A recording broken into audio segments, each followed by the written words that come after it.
Political crisis in Pakistan as the Supreme Court dismisses the Prime Minister.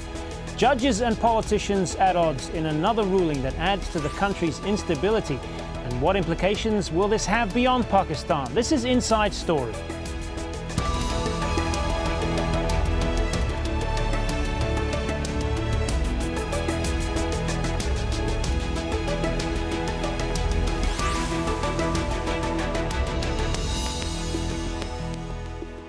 Hello and welcome to the program. I'm Hazm Seeker. Well, the ruling Pakistan People's Party has accepted a Supreme Court decision that disqualified Yusuf Raza Gilani from his post as Prime Minister. Gilani was convicted 2 months ago of contempt for refusing to open a corruption case against his ally, President Asif Ali Zardari. Pakistan's ruling coalition partners are now holding emergency meetings to choose a new Prime Minister. And many believe the battle between the judiciary and civilian leaders is a political one in which both sides have been timing their moves carefully. From Islamabad, our correspondent Imtiaz Tiab has more. Reaction to the Supreme Court's verdict was almost immediate. A group of Yusuf Raza Gilani supporters responded in anger outside the courts after learning Pakistan's longest-serving Prime Minister was stripped of his job. Some of the court's lawyers, meanwhile, welcomed the verdict. This is a golden day in the Pakistan's history, whereby it has been held that whether it's a Prime Minister of the country, whether if it's the son of the Chief Justice, or whether it's any other layman, all are equal before the eyes of law. Away from the courts, people had mixed reactions to the news. We have bigger issues in the country right now. We're wasting our time with this one case. This is a proper accountability for this government. The only and only institution in this country that is holding the government, current government, accountable. At an emergency meeting, the ruling Pakistan People's Party agreed to accept the Supreme Court's decision, and it's expected to confirm Gilani's replacement on Wednesday. 2 months ago, Gilani was convicted of contempt for refusing to ask Swiss authorities to reopen a corruption investigation against the president, maintaining Asif Ali Zardari had immunity as head of state. Mr. Zardari's lawyers realize that he may not be on a very strong wicket when they assert immunity, especially in relation to criminal matters. And we're dealing with the Supreme Court with which they're in a running battle from day one. Complicating matters for the government, as part of the Supreme Court's ruling, any decisions made by Gilani since his April 26 contempt of court conviction can now be challenged. And in that time, he's made several, including on the national budget. Many view the Supreme Court's verdict as the latest blow in an ongoing row between the Chief Justice, Iftikhar Chowdhury, and the President, Asif Ali Zardari, and that Gilani was caught in the middle of this ongoing row. Whatever the case, Pakistan has been plunged into fresh political turmoil, and the ongoing conflict between the judiciary and the government is only likely to continue. Imtiaz Taib, Al Jazeera, Islamabad.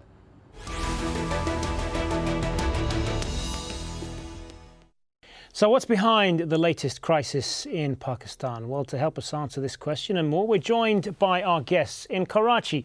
Taj Haider, he's the Secretary General of the ruling Pakistan People's Party in Sindh province. In Oxford, Julian Richards, co-director of the Centre for Security and Intelligence Studies at the University of Buckingham. He's also an associate of the Pakistan Security Research Unit. And in Manchester, we have Amjad Malik. He chairs the UK-based Association of Pakistani Lawyers and is the family lawyer of Nawaz Sharif, who is the president of Pakistan's leading opposition party. Good to have you all with us, gentlemen. Taj Haider, if I could start with you. Now, the government has accepted this ruling and will appoint a new Prime Minister, we understand, on Friday. But what's behind this decision? Because a lot of people are surprised that the government has chosen basically to move on rather than challenge this ruling. Well, that's our option. And we wanted to make it very, very clear that the orders of the Supreme Court of Pakistan to the Prime Minister to violate the Constitution of Pakistan by writing a letter to the Swiss authorities. There is some Swiss magistrate to which The Supreme Court had wanted that the Prime Minister should write to that magistrate that the President of Pakistan was at his mercy. So, decided not to violate the Constitution of Pakistan, and so we continued. And when the Supreme Court decided that the Prime Minister is disqualified, all right, we have lost a seat in Multan, we are one seat less, but we shall win it again with much greater majority in the by-elections, and that settles the matter. But is there a feeling that your government isn't really in the mood for a fight with the Supreme Court, and that this is why you've chosen to basically move on and name a new Prime Minister? No, why should we fight the Supreme Court or anybody else? We are the government, we are the biggest political party of Pakistan. We want to see the institutions, that the institutions function really well and perform their job.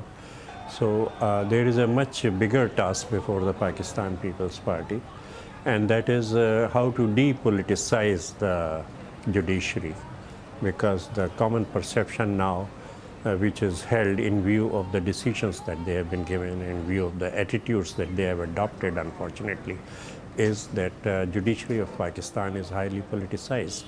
Number two, judiciary has a purpose, and the purpose of judiciary is that it should dispense justice to the common people.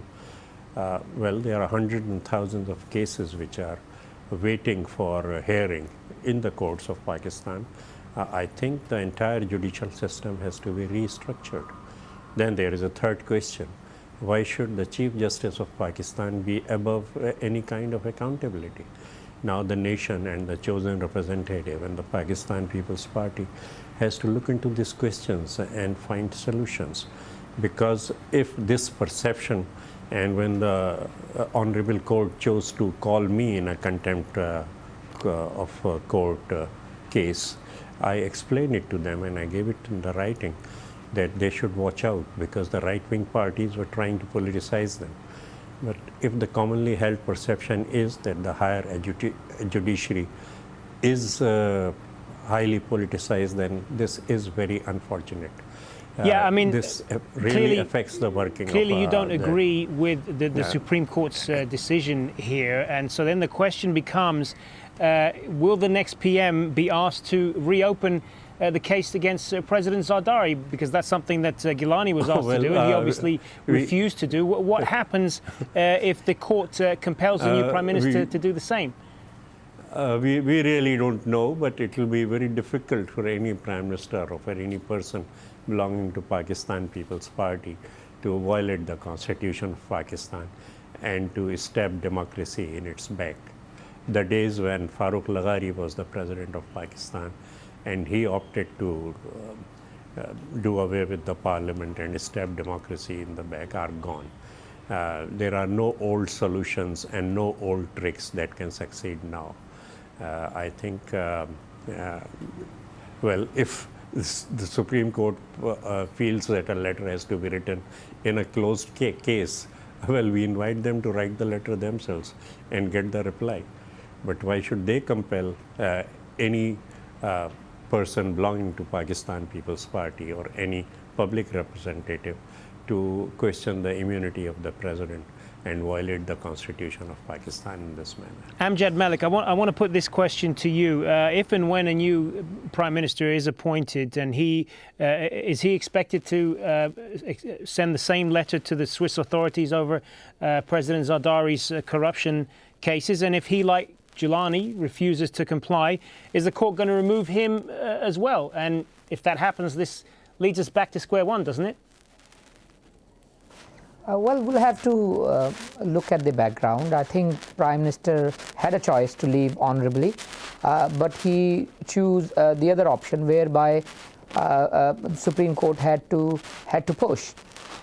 Any other Prime Minister, if there is a clear order of the Supreme Court on the 16th of December 2009 that they'll have to revive a claim of Pakistan against £60 million which are lying in Switzerland account, that Pakistan's interest must be revived, then be it. Whoever comes on that slot, they'll have to comply with the orders of the Supreme Court. If they do not do a compliance, then there is an option which was put forward to ex-Prime Minister Gilani. Same will be put forward to the new Prime Minister, and they'll have to face the consequences. What about the questions then over the legality of all of this, the politicization, because that's the perception among a lot of people in Pakistan, and whether the judges are overstepping their authority here? I mean, they've got a point there, haven't they? Well, it was a pure legal question, whether President had the immunity or not. Constitution says something, but that needs to be interpreted in the remit of Swiss authorities, and also the funds which are lying there, and there are NAB allegations, and also the political questions, whether the orders of the Supreme Court should be complied completely. Former Prime Minister Gilani completely said in public that he will not write a letter, no matter what, against his president or the party chief, as well as the legal team which advised him not to appeal. That is not the politics of Benazir Bhutto. Benazir Bhutto always went till the last stone to use the remedies available, but they didn't appeal, and also they didn't explore further whether President had the immunity and what is the nature of the immunity, and in the presence of that immunity, whether the letter can be written or not. The legal counsel of former Prime Minister tried to argue this point, but left it in the middle of it and didn't explore it further. I think that was a bigger mistake, and there is a political fallout and the cost. I think President Asif Ali Zardari was happy to pay the cost, and that was to let go of Yusuf Raza Gilani and save the other seat, rather than having an interpretation by the Supreme Court on the issue whether President Zardari has the immunity or not. Julian Richards, what's your take on this? I mean, is this just another chapter in a long battle between Pakistan's judges and politicians for control? Yes, I think that is what we're seeing here, is a sort of clashing of institutions, main institutions here. And we remember this has rumbled on quite a long time, right back into the Musharraf era, when there was a big clash with the Supreme Court and the Chief Justice. So I think there's definitely a case that the Supreme Court is flexing its muscles here, and there's quite a tussle here between the Parliament and the Supreme Court. In some ways, in a bizarre way, this is quite good, because it shows that these critical institutions, and they are critical institutions for Pakistan, are developing and developing some muscle. There's just a question of what effect it will have on the stability of the country. Well, let's talk a little bit more about the next Prime Minister and who that might be. Pakistan's National Assembly will, as we said, meet on Friday to vote for a new PM. There are two main candidates whose names have been floating around. The first one is Makhdoon Shahabuddin, a long-term Pakistan People's Party member and widely seen as the front runner.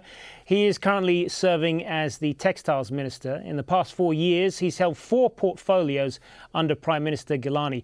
The other candidate is Chaudhry Ahmed Mukhtar, a leading business figure and an industrialist who is serving as Water and Power Minister. He also served once as a Defence Minister under Prime Minister Gilani.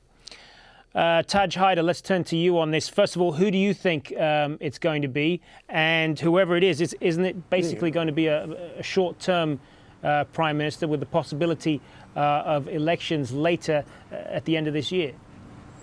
Both of them are good friends, and both of them are my jail mates. You know, we have been in the jail together when we were fighting for judiciary and when we were fighting for democracy. But there is no dearth of people in Pakistan People's Party who have given this kind of sacrifice. And well, this party has been there for more than 40 odd years, and we have been fighting against the establishment of Pakistan for democracy, for human rights, for the rights of the oppressed. So we are a battle-hardened party, and there is no dearth of people who can take the slot. Next, when it is already known that this is going to happen, I mean, we knew it for the last 2 years that this is what they want to do.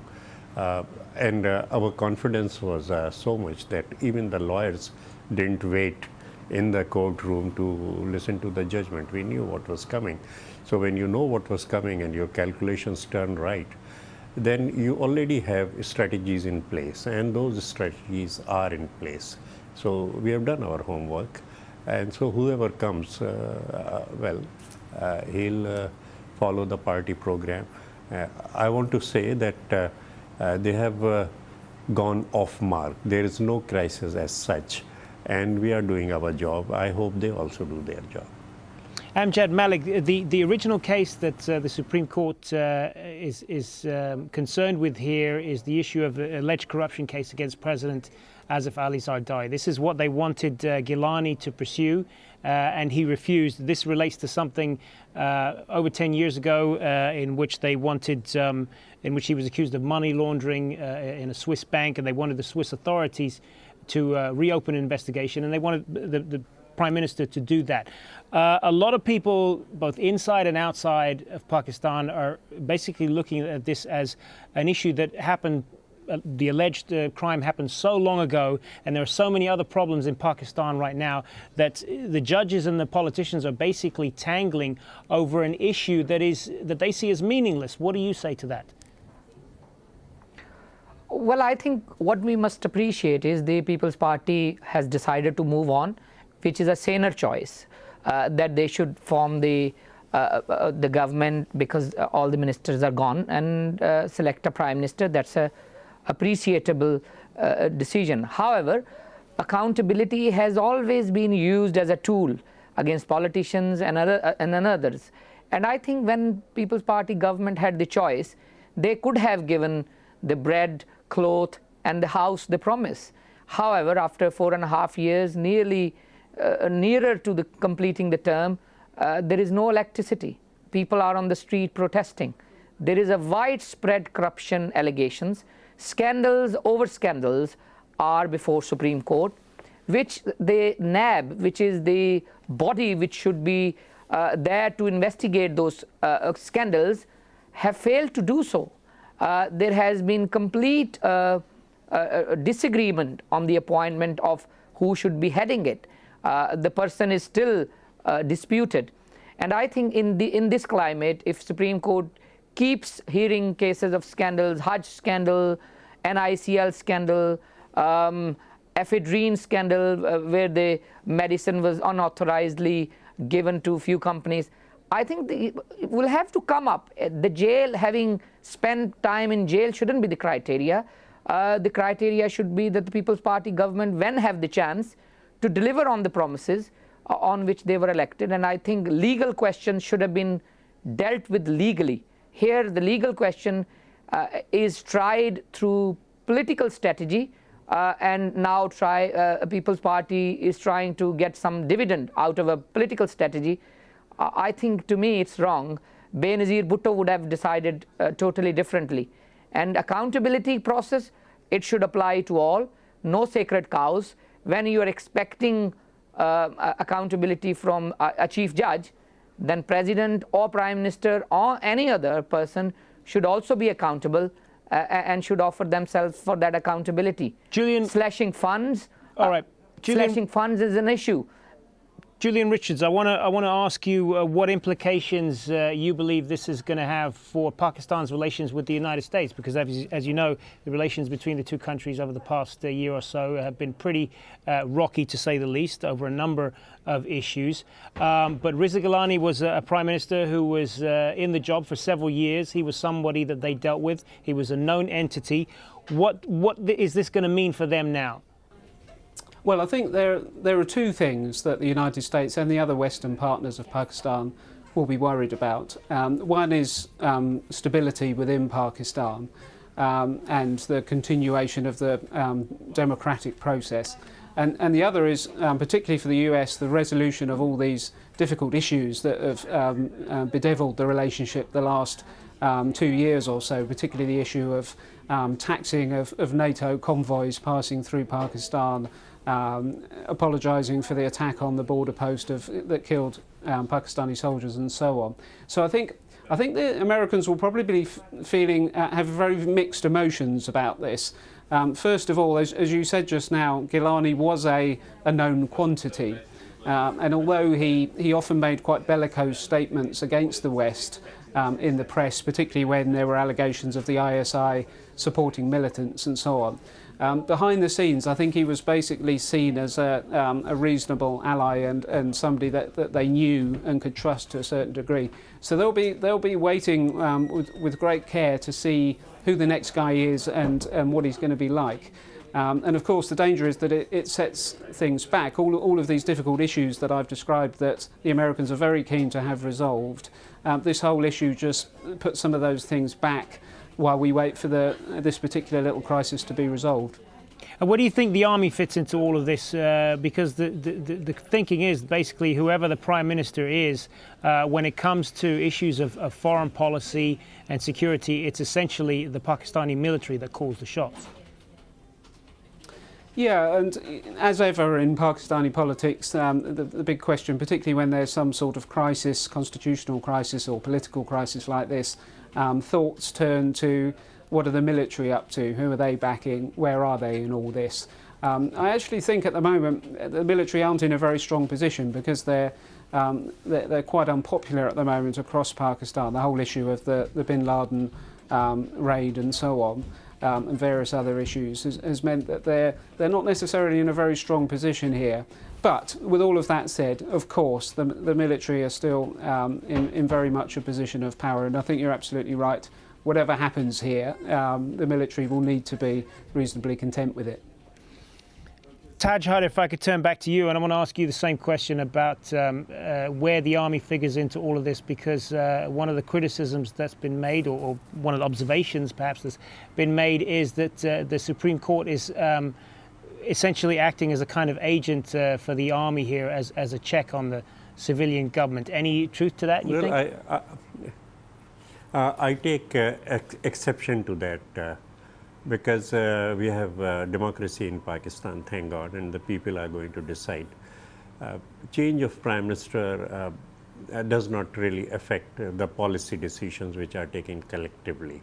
Everybody is consulted, the party is in command, and other institutions are also taken into confidence, and then a decision is made. So if Mr. A is the Prime Minister, and if he goes, and if Mr. B becomes the Prime Minister, I think our friends should not worry about that.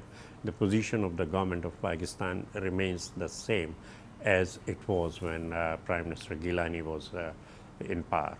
But there are some other friends who feel that they know what Benazir Bhutto Shaheed would have done. They know it much better than I know, or some other senior leaders of the party know. Thank you very much, sir, for informing us that. And a time will come when we will put forward what Benazir Bhutto really thought about the judiciary. We have always suffered at the hands of the judiciary.